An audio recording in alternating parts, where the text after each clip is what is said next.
Hi అండి, నేను మీ Shravani. Welcome to Shravani Telugu వంటలు. మరి ఈరోజు నేను చూపించబోయే రెసిపీ చాలా టేస్టీగా ఉండే ట్యూనా ఫిష్ కర్రీ ఎలా చేయాలో చూపించబోతున్నాను. ఈ ట్యూనా ఫిష్ పళ్ళు రాని చిన్న పిల్లల నుంచి పళ్ళు లేని పండు ముసలి వరకు చక్కగా తినొచ్చు. ఎందుకంటే ఈ ట్యూనా ఫిష్లో వెన్నుముళ్ళు తప్ప అసలు ముళ్ళులే ఉండవన్నమాట. అంతేకాదండి, ఈ ట్యూనా ఫిష్లో అన్ని చేపల కంటే చాలా టేస్టీగా ఉంటుంది. పైగా ఎక్కువగా ఒమేగా 3 ఫ్యాటీ యాసిడ్స్ అనేది అధిక మొత్తంలో ఈ ట్యూనా ఫిష్లో ఉండడం వల్ల చిన్న పిల్లలకి, చదివే పిల్లలకి ముఖ్యంగా తప్పకుండా తినిపించాలి. ఈ చేపల్లో మధ్యన ఒక వెన్నుముళ్ళు అనేది ఉంటుంది కదా, అది మీరు క్లీన్ చేసేటప్పుడే ఆ ముళ్ళుని సపరేట్ చేసుకోవచ్చు అనమాట. ఈ ఫిషెస్ అనేవి చాలా సాఫ్ట్గా ఉంటాయి, అందువలన ఈ ముళ్ళు కూడా చాలా ఈజీగా తీసేయవచ్చు అనమాట.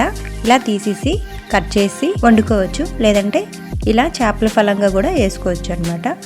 సో ఇవైతే శుభ్రంగా కడిగి పెట్టుకోవాలి.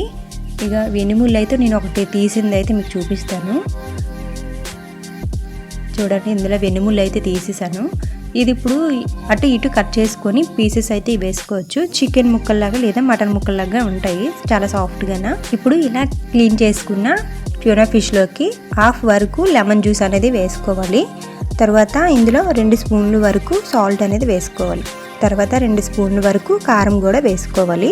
ఇప్పుడు చాలా నెమ్మదిగా అయితే కలుపుకోవాలి, ఎందుకంటే చాలా సాఫ్ట్గా ఉంటాయి కాబట్టి. ఈ ట్యూనా ఫిష్ కర్రీ అయితే అన్ని ఫిష్ కర్రీలాగా అయితే కాదు, ఇందులో ఎటువంటి మసాలా పొడులు కూడా వేయవసరం లేదనమాట. కానీ ఒకే ఒకటి వేయాలి, అదేంటో చూసేద్దాం. ముందుగా స్టవ్ అయితే ఆన్ చేసుకొని స్టవ్ మీద ఒక ప్యాన్ పెట్టుకొని 3 టేబుల్ స్పూన్ వరకు ఆయిల్ అయితే యాడ్ చేసుకోవాలి. ఇప్పుడు ఈ ఆయిల్ మరిగిన తర్వాత 1/2 టీ స్పూన్ మెంతులు, 1/2 టీ స్పూన్ ఆవాలు, 1/2 టీ స్పూన్ జీలకర్ర వేసి వేగిన తర్వాత ఒక 10 లేదా 15 వరకు వెల్లుల్లి రబ్బులు అనేది పొట్టు తీసి చిన్న ముక్కలుగా అయితే కట్ చేసి వేసుకోవాలి. ఈ వెల్లుల్లి వేయడం వల్లే ఈ కర్రీకి చాలా టేస్ట్ వస్తుంది. ఈ వెల్లుల్లి వేగిన తర్వాత చిన్నగా కట్ చేసుకున్న ఆనియన్స్ని కూడా వేసుకొని పూర్తిగా వేగిన తర్వాత 1 స్పూన్ అల్లం వెల్లుల్లి పేస్ట్ కూడా వేసుకొని పచ్చివాసన పోయినంత వరకు వేగించుకోవాలి. ఇప్పుడు ఇందులోకి 2 లేదా 3 ఎర్రని టమాటీలను అయితే మిక్సీ జార్లోని వేసుకొని పేస్ట్ చేసుకున్న ప్యూరీని అయితే వేసుకోవాలి. తర్వాత ఇందులోకి 2 స్పూన్ల వరకు కారం, అలాగే 1.5 వరకు సాల్ట్ అనేది వేసుకొని ఒకసారి బాగా అయితే కలుపుకోవాలి. తర్వాత మూత పెట్టుకొని టమాటీ పచ్చివాసన పోయి ఆయిల్ పైకి తేలేంత వరకు ఉడికించుకోవాలి.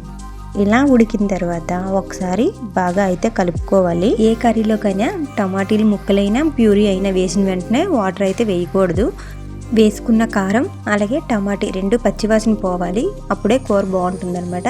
తర్వాత ముందుగా నానబెట్టుకున్న చింతపండు రసం అనేది 2 కప్పుల దాకా యాడ్ చేసుకోవాలన్నమాట. ఒకసారి బాగా కలుపుకొని దీనికి ఇంకో గ్లాస్ నీళ్ళు అయితే వేసుకొని మూత పెట్టుకొని ఈ వాటర్ని ఒక 2 నిమిషాలు అయితే మరిగించుకోవాలి. తర్వాత మనం ముందుగానే కలుపుకున్న చికెన్ పీసెస్ని అయితే ఒక్కొక్కటిగా అయితే ఇందులో వేసుకోవాలి. మనం తీసుకున్న కారం మంచిదైతే ఎలాంటి ఫుడ్ కలర్ అవసరం లేదనమాట. ఎలాంటి కూర వండినా మంచి కలర్ అయితే వస్తుంది, అలాగే టేస్ట్ కూడా సూపర్గా ఉంటుంది అనమాట. ఇప్పుడు ఇందులో ఫిష్ పీసెస్ అన్నీ వేసేసుకున్న తర్వాత ఒక 2 పచ్చిమిర్చి ముక్కలను అయితే కట్ చేసుకొని వేసుకోవాలి. తర్వాత 3 లేదా 4 రెమ్మల కరివేపాకు కూడా వేసుకొని ఒక గుప్పెడంతా కస్తూరి మెంతి కూడా వేసుకోవాలి. అలాగే కొద్దిగా కొత్తిమీర కూడా యాడ్ చేసుకొని ఒకసారి బాగా కలుపుకొని మూత పెట్టుకోవడమే అనమాట. ఇంకా మంట అనేది 1 నిమిషం పాటు హైలో అయితే పెట్టుకోండి, 2 నిమిషానికి మీడియం ఫ్లేమ్లో పెట్టుకోండి, 3 నిమిషానికి సిమ్లో అయితే పెట్టుకొని గ్రేవీ చిక్కబడినంత వరకు స్లోగా అయితే ఉడికించుకోండి. ముక్క అనేది విరక్కుండా ఉంటుందన్నమాట.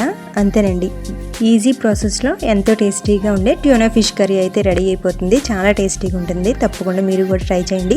మీరు చేపలు తీసుకునేటప్పుడు ఏ చేపలు పడితే ఆ చేపలు తీసుకోకుండా నేను కొన్ని రకాల చేపలు అయితే ఇది వరకే మన వీడియోలో అయితే చెప్పాను, అలాంటి చేపలు మాత్రమే తీసుకొని కర్రీ అయితే ప్రిపేర్ చేయండి. ఇంటిల్లి వాది చాలా ఇష్టంగా తింటారు, ముఖ్యంగా చిన్నపిల్లల నుంచి చదివే పిల్లల వరకు, అలాగే పెద్దవాళ్ళ నుంచి ముసలైనంత వరకు.